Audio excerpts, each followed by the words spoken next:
pictures, the short guy's got a lower it. Come on down. Good morning. Thank you for being here this morning. It's my pleasure to introduce Mick Cronin as our new head men's basketball coach here at UCLA. First of all, I'd like to thank everyone involved with the process. Our search committee, which included Bob Myers, general manager of Golden State Warriors, senior associate athletic director Josh Rebholz, and associate athletic director Chris Carlson. Of course, I'd like to thank Chancellor Block for supporting us throughout this entire endeavor. He's been great, and obviously we are very, very thankful for everything that he does to support our program. You know, the hiring committee of Bob, Josh, and Chris spent a lot of time, working on this particular search. Spent a lot of energy, made a lot of phone calls, talked to a lot of people, and in the end, we're absolutely thrilled with the outcome. I want to start to talk a little bit about the process, if I may. As a steward of this program, it's my responsibility to make certain that we explored and vetted all of the viable candidates out there, that we work diligently to ask the right questions and to seek the right answers. A lot's been made about the search itself. No question, we had a long runway. We had a lot of opportunity to really spend some time doing a thorough search, and that's in fact what we did. At no time did we ever say that there was a drop-dead date, that we had to have a coach hired by a certain date. We wound up making our hire one day after the season ended, and we're having a press conference 2 days after the season ended. And for us, that seems like an appropriate timetable. Again, we did have a lot of runway, as I indicated earlier. It allowed us an opportunity for us to be thorough, to do our due diligence, to identify a pool of candidates that we felt could be a good match for UCLA.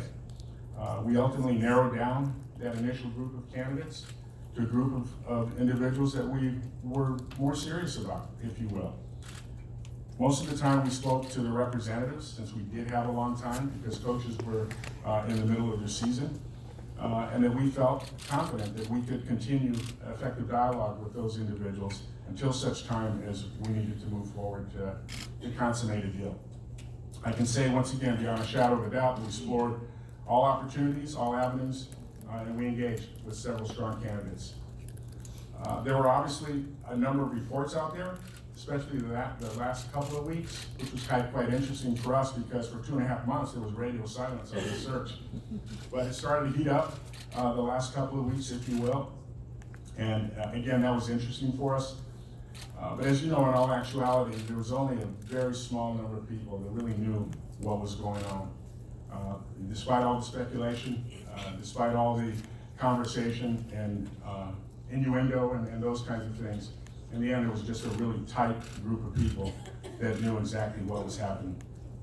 We made the decision, the outcome, that we weren't going to make a comment on the search, and we held true to that, including correcting any false reports that were out there.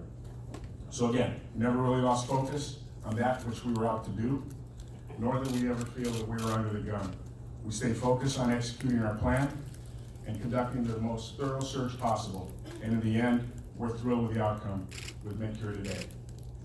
Now, when we started the search, we started by articulating a number of characteristics that we thought were important for us as we went out to hire a new coach.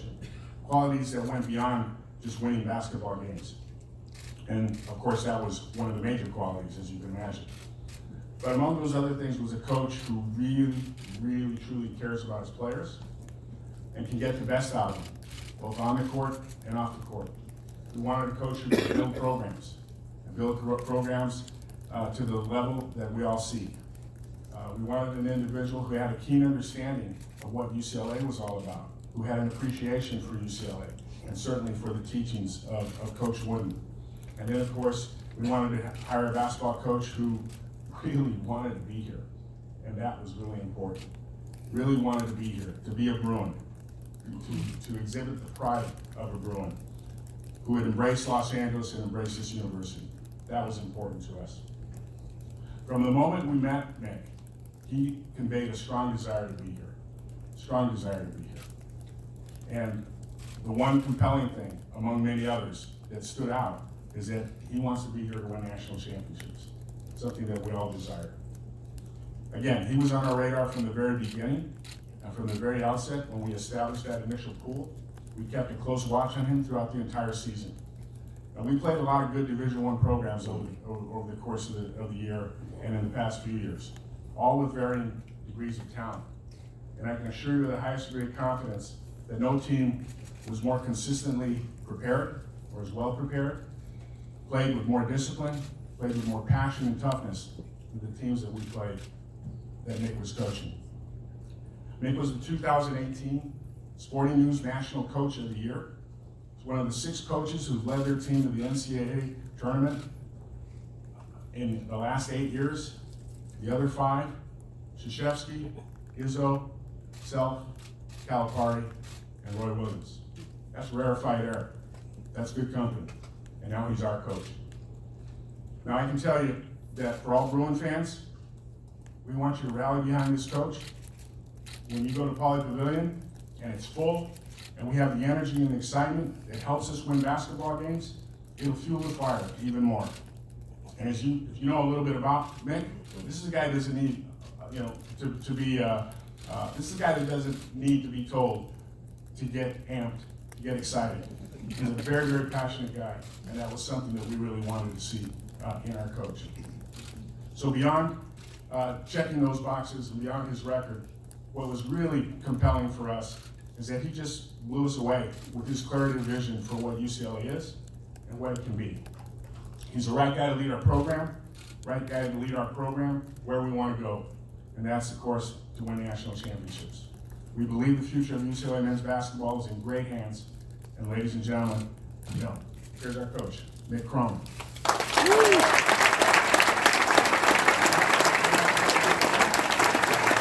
Now, before I allow Mick to say a few words, we have to do some of the official stuff. So.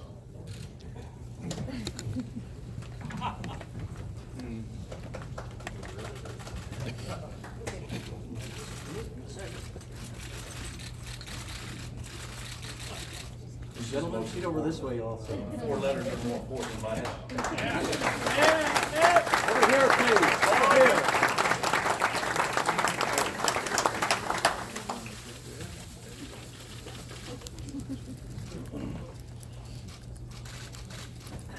We got everybody?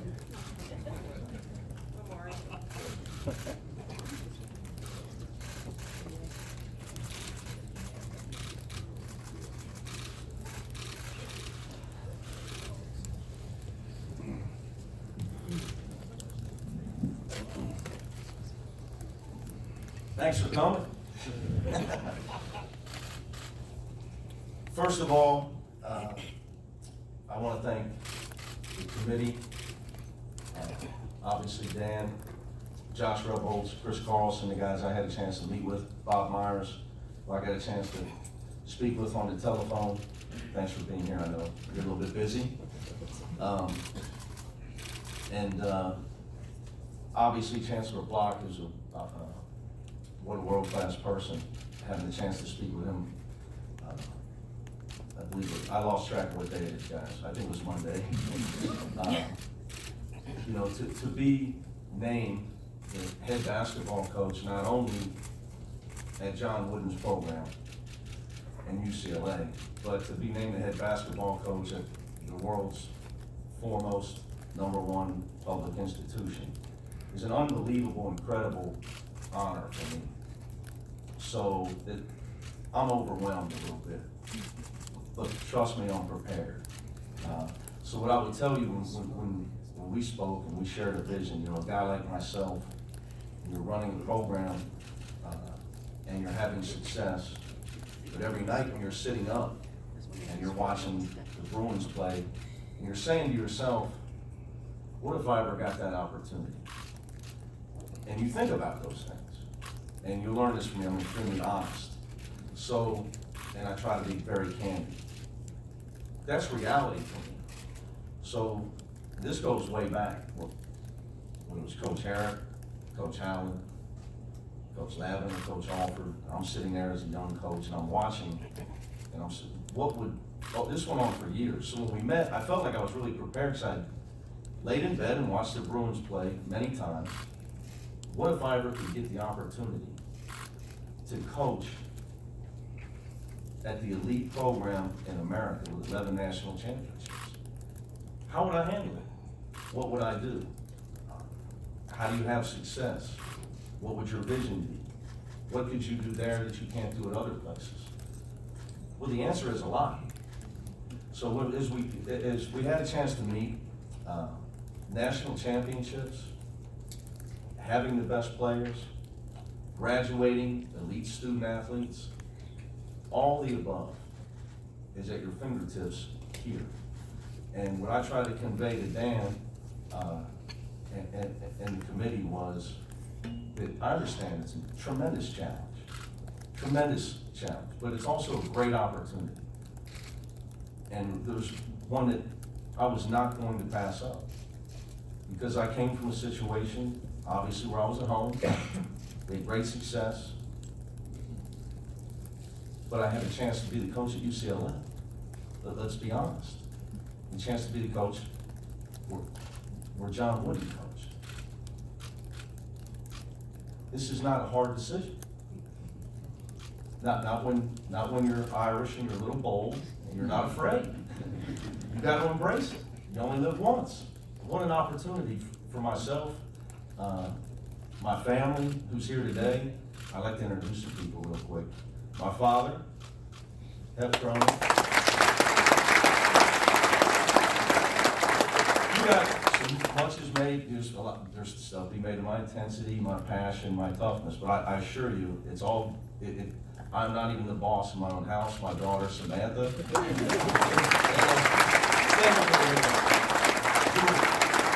She's almost taller than me. She's 12. And I had to get this. I had to get the sign off. Okay. I planned this. We've been coming on vacation in California since she was a child. So she was a little girl. So this was not a hard sell. And I'll tell you a funny story. About 4 years ago, we spent a week in Santa Monica, and we hit all the theme parks and all the stuff. And I kept driving her by campus. This is the best school in the world. This is the best school in the world.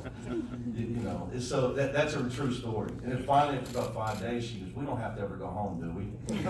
We're driving back down to Santa Monica, and she says, "You know, Dad, they got a high school." And it says Santa Monica High School. She's like, "Hey, yeah, they do." So it's so ironic. My longtime girlfriend, Christine, is here.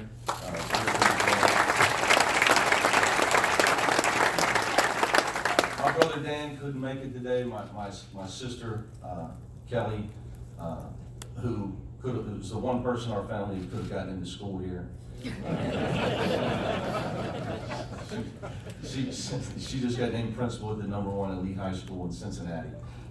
So yeah, how did I become a basketball coach, right? So anyway, there's a lot of people that I love, a lot of people I need to thank. But I want to say this: is we talk about what's really going on. Okay, my message is real simple. Okay, I'm a player's coach. Now you may say, "Well, you're hard on players." Well, I spell love. I just met with the team. I said, "Look, I don't have a lot of time right now. We talked for about 30 minutes or so. You're going to leave. Right now, I got a short time. So you're going to leave here. You got to know one thing. I'm honest."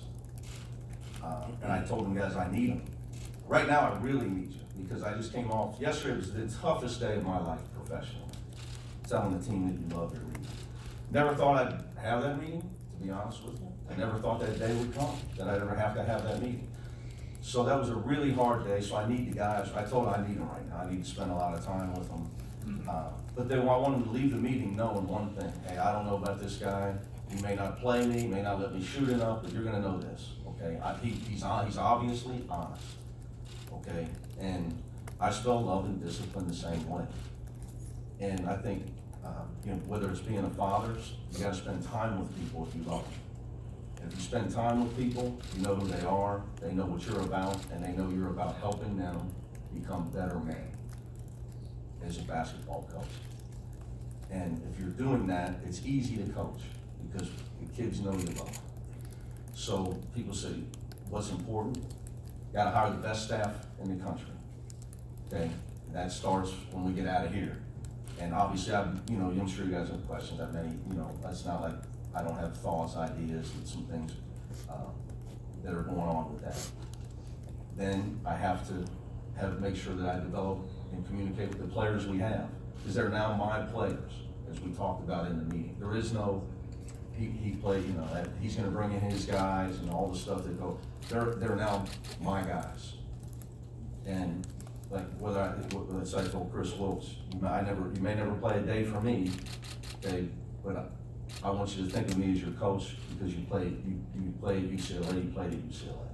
Anything I can do to help. That is my job. First and foremost is to be there for young people. That's the beauty of being a college coach, Bob. That's what being a college coach is. To me, my father's a high school coach. If it's all about the players, it's not all business. It's my job to teach them that their adult life will be about business. But it's my job to be there for them and to be their guardian, their protector, their coach, their mentor, and that's what I'm about. The winning stuff takes care of itself. If you build the right culture, you get the great staff, then obviously recruiting is paramount, which becomes a little easier when you put 4 letters on your chest. So I want to make sure everybody understands how appreciative I am of this opportunity, how excited I am to be here. I feel like I've prepared for this day a long time. Hopefully that there's, in my business, you always you don't want to be too well liked. That means you're losing. You know, I told our team today, our goal is nobody wants to play us. You can never be easily defeated. And Dan knows young people don't like to ask questions. I made them ask me some questions. And, you know, they're obviously style of play. Here's how I spell fun, W-I-N, okay? And offense, defense, win. We'll figure out how we have to win, and it starts with that first meeting. It starts with our first session of workouts, and we build from there. Because culture is everything. On the floor, off the floor, who we are, what we're about, because whether you're a 1-year player or a 4-year player, we talked about this a lot. And this was important to Dan and the committee that they knew that I felt this way. You represent the school you play for. And if you get the chance to put the 4 letters on, okay, you owe. You don't get to shoplift the 4 letters, okay? Because the 4 letters, as we know, they do a lot for your life, okay? And you have to pay back by the way you conduct yourself as a person, as a student, and by playing to win. And that is my message to the guys. And when you do that, you make yourself attractive to a guy like Bob Myers. Because people want to win. People want success. People want people they can count on.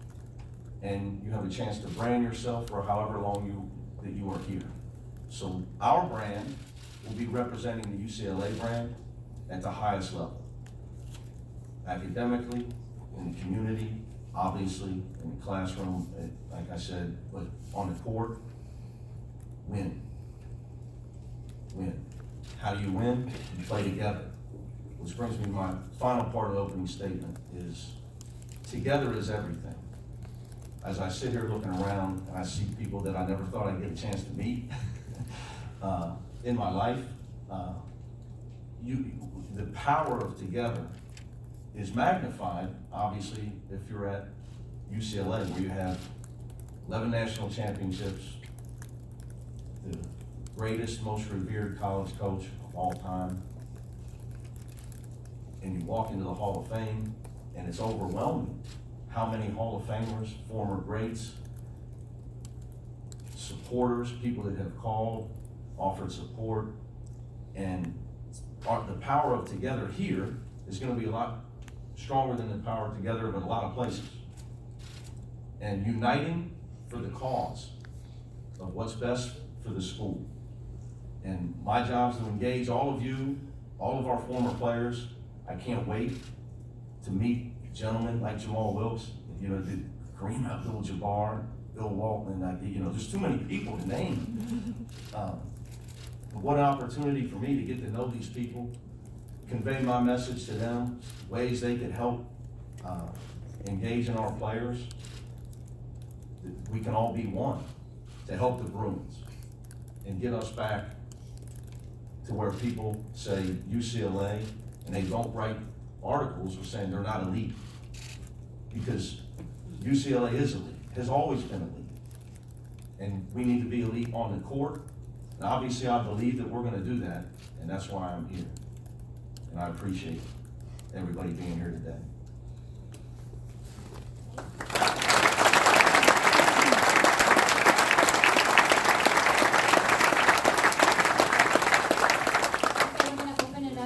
Questions from the media. Please make sure to wait for one of the two passed microphones on either side, and make sure to introduce yourself to Coach, please. While they're passing that mic back, I see Ron. There you go, Ken. Some of my Cincinnati guys that I love are here today. Kenyon Martin and Ron Allen, thanks for coming.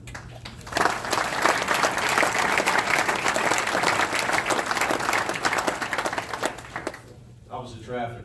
Ken's in Calabasas. Ron is the head coach in Inglewood High School, so he'd be my first West Coast coaching protege.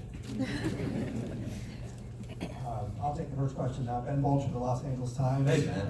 Hey. Nice to put a face with a name. All right. Well, welcome to Westwood, first of all. I guess what I really want to know is, what was it like these last 10 days or so to see this play out so publicly with other names? And I'm sure it was a roller coaster for you of, am I in, am I out, where do I stand? What was that like? Well, I would tell you that this is important. Coaches don't ride the roller coaster the way everybody else probably would, at least if you're a veteran coach. So all I can tell you is convey you my experience from interest in the job to first contact to constant contact to total honesty the entire time. Whether it was, don't believe that, from Dan and Josh, don't worry about that. And my constant message back to them was, trust me, I know. There's all kinds of things going on. And look, and everybody in this room, that you have to do your job. So I just kept telling, I get it. Trust me, I get it. And I have my own unique situation, right? Because, I have a family that I have to get moved, and, people I need to get on board in my personal situation. And so I had two things going on. So I really was so focused on my situation that I didn't, and I'm just a veteran of that. I just think you can't be at the highest level. I'm your coach now. So my message to our fans, our former players, our supporters, Dan, Chancellor Block, is I would hope that you know your coach knows what to listen to and what not to listen to. So, not that I'm saying some stuff was or wasn't true. I can only speak to how I was dealt with the entire time. And a timeline was shared to me, and it was stuck to.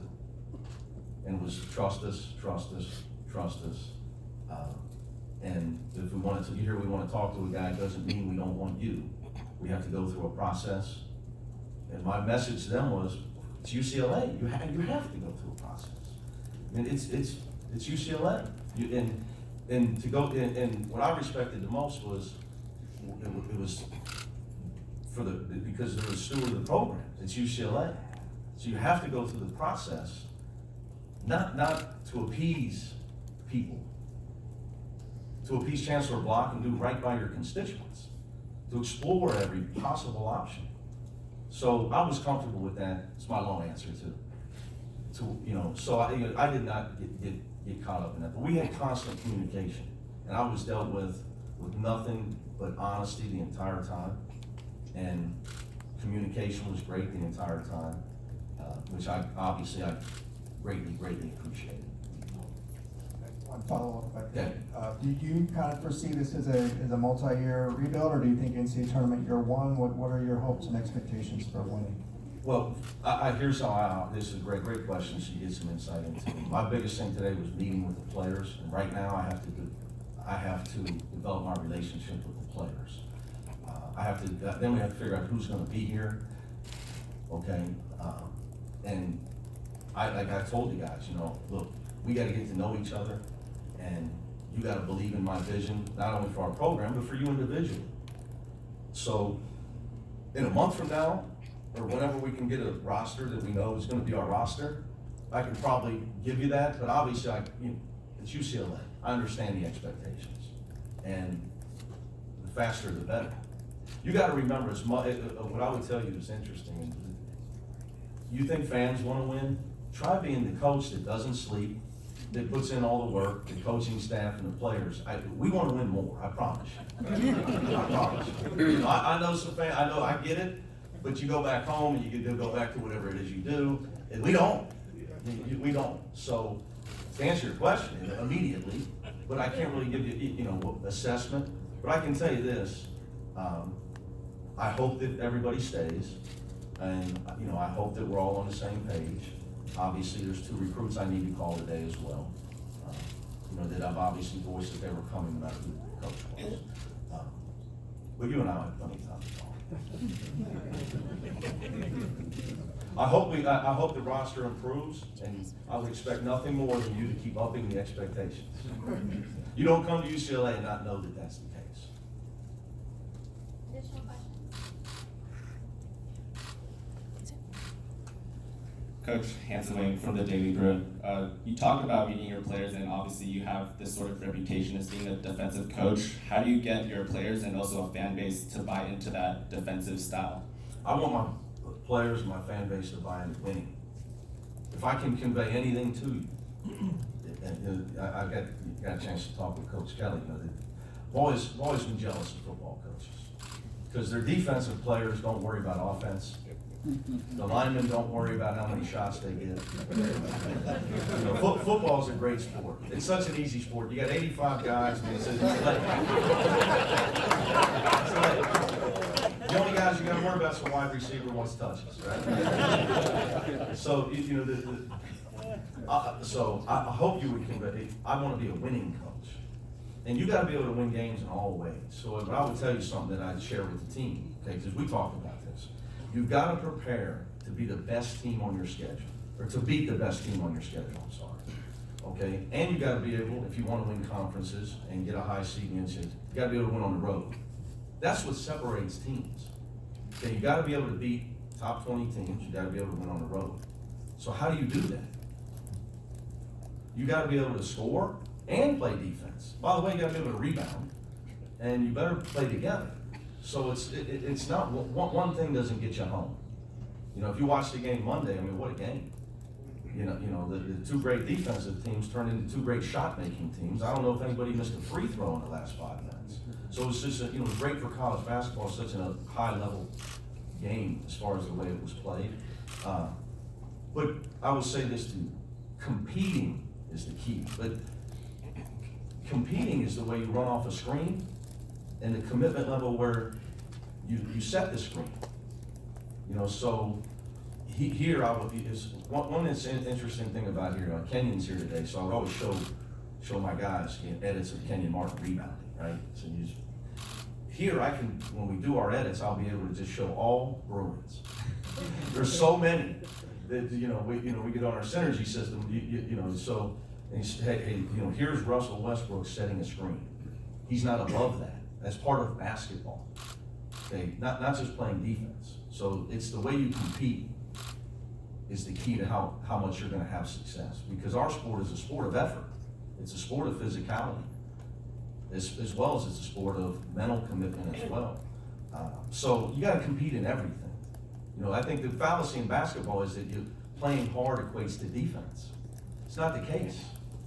The way you run off of a screen, obviously, we're not going to talk about anybody, it's not a Bruin, but Bob's here. He's got some guys that are great at moving without the ball. That's not easy. It's a hard thing to do. As my best player, where I came from, Jaron Cumberland, I had to train him. Won all the shots. He he had to learn, like, you gotta keep running. It's hard. So there's a lot of ways, playing hard is not just defense. So we gotta compete in all levels. In the classroom, the way we train, it'll start to me, the strength coach, the nutrition, everything has to be at the highest level if you're gonna compete at the highest level. You can't just play defense. How much of your current staff are you planning to keep? And, Oh, there you go. The Cincinnati's? Yeah, yeah. So it's my hope that Darren Savino gets a serious look at the head coaching job there. I believe in him. Not only is he one of my best friends, but he's ready. So, I owe it to him to try to let that play out. But if not, he's 100%. He's such a, Darren's, hopefully he gets to become a head coach, but if he's here with us, he's such a good guy and not a self-promoter. I had to talk him into doing it. He was ready to get on the plane yesterday. And I have some other young guys there that'll probably come as well. But obviously, look, we're on the West Coast. And so, it brings me another thing I probably didn't talk about. Some of my best friends in the world are here today, and the lights are blinding me, and so I don't know where they're at. But I vacation here. So I have some of my best friends that I speak to every day live here. So I understand. It's a long way. The West Coast is different. We got to have West Coast flavor on our staff. And but when I tell you that, there's guys I know well in the Pac-12. There's guys I know well that are coaching in high school in California, Las Vegas. There's guys I know well from Arizona. So we got to get the best staff. You got to have the best. And one thing that was conveyed to me, the commitment level here to myself, but more important to the program, to be able to get the best staff, to do everything at the highest level, is the reason I'm here. So to answer your question, that would be the one for sure. And then others, obviously, we'll talk. We got a lot of work to do with that. But I got to, it's paramount. It's like right now, our current players, I got to get with them and their families, but staff is huge. One guy who checks a lot of those boxes is Ty Sidney, who obviously was on the staff. Yeah, I got a chance to meet him about an hour ago. Is he somebody you would? He's not as tall as I thought. Is he somebody you would? Such a great player. Would you consider keeping him on? I'm considering everything. And I can just tell you from meeting him, he reached the class. Coach, Sam Conn, Daily Brew. Hello, sir. So you were talking about it was a difficult time leaving Cincinnati. Can you walk us through how you talked to the team, to the coaching staff? In between crying? I'm being honest. And it's still going on. I had some of my players last night. I tell you, you got to stop. I got to stop crying. I got to get ready for a press conference tomorrow. It is extreme. Most difficult thing I've ever done in my life, other than burying my mother.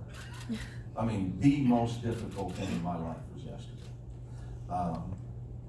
And I never thought I'd have to do that. But relationships are real. Nothing great is accomplished without struggle. Frederick Douglass, not me. So, it's just part of it, and something that you got to be a big boy and handle it right. And I was appreciative of our administration there to let me handle it the right way. To be able to, I was committed to trying to make sure I was the one that told my players. That was really, really important to me. Hey, Coach, this is Tracy Pearson of Thanks, Tracy. How you doing? You haven't had a great amount of experience in West Coast recruiting. What kind of impact do you think you could have? What kind of player are you looking for that kind of embodies the kind of style you want to play? Well, first of all, I got the most important thing to recruit on the West Coast. It's right here. Got the 4 letters. I've had guys from California at Cincinnati. I think relationships is everything, Tracy. It's everything. Because to me, and I will say this to recruits, you shouldn't come here just because it's UCLA. Okay, Dan and I talked about this. Okay, I can't even allow that. You've got to come because you want to help UCLA win. That's why Russell Westbrook is sending me text messages. amongst many other of our former players, who I really apologize, because my phone has gone off 30 times since the press conference. I have 700 text messages, literally. And I met Coach Kelly, and he said, I texted you yesterday, and I slept 2 hours last night and couldn't find that one. I think it just blew up my phone, so some of them didn't even come through. So, identifying players at the highest level, obviously at our level, I'm not digging, you're not digging. Obviously you can still, there's diamonds in the rough still. But to be able to find players is you got to decide who you want. I think that's the biggest key. But I really I wanted to say that convey that message that you can't. It's my job as the steward of the program now. That you got to come here to help the Bruins win. You got to come here to represent our program in the right way. You owe that to the guys here. You owe here. Where I was, I conveyed the same message. Okay, so you owe it to the former players. A program of this magnitude is what it is because of the former players and the people in this room that support the program, and obviously Coach Wood and what was accomplished. So I have to make sure anybody that comes to our team understands that that's why that's part of this. If we're going to give you that jersey, you got to give us your heart. You got to give us everything to help better our school and our team. You can't just come here because the weather's great. The weather's great, and we've been walking around. Josh's been showing me a lot of stuff, and I'm looking forward to wearing shorts to work. But that's not why I'm here. It's not why I'm here. You come here on vacation. Some of my best friends are here today, and I love them. But there's a thing called FaceTime. That's not we talk all the time. So I'm here to win national championship. Okay. Obviously, I feel you have everything in place here to be able to get to that point. To Ben's point, how soon can you get there? Well, we'll see how the next month goes, and then, you got player development. That's the most important thing are not recruits, Tracy. It's the guys on your team. The guys on your team. It's not the guy you didn't get; it's the guy you did get. And you got to make sure that those guys are here to win. Whether they're here for a year or 4 years. And that's your job as, it's like I kid with Bob, here I'm the coach, the president, the GM, everything. I get, so you got total control here. So you not only get to coach them, you got to pick the right guys. And that's a huge, so picking my staff and picking the right guys is important. But I have new guys that are on my team now, and I have to make them my guys. So, but recruiting the West Coast is not going to be an issue. Like I would say, I don't want to break rules and start talking about people, but I would tell you that there's somebody here today that's a power broker, one of the best summer programs. The other one that's been a friend of mine for 27 years. So one thing you probably don't know about me is that I know these guys, and I've known them for a long time. I spent a lot of time out here with people that are now highly successful. We were young guys figuring out who was going to pay for fast food. Additional questions? Coach, do you need to win Southern California?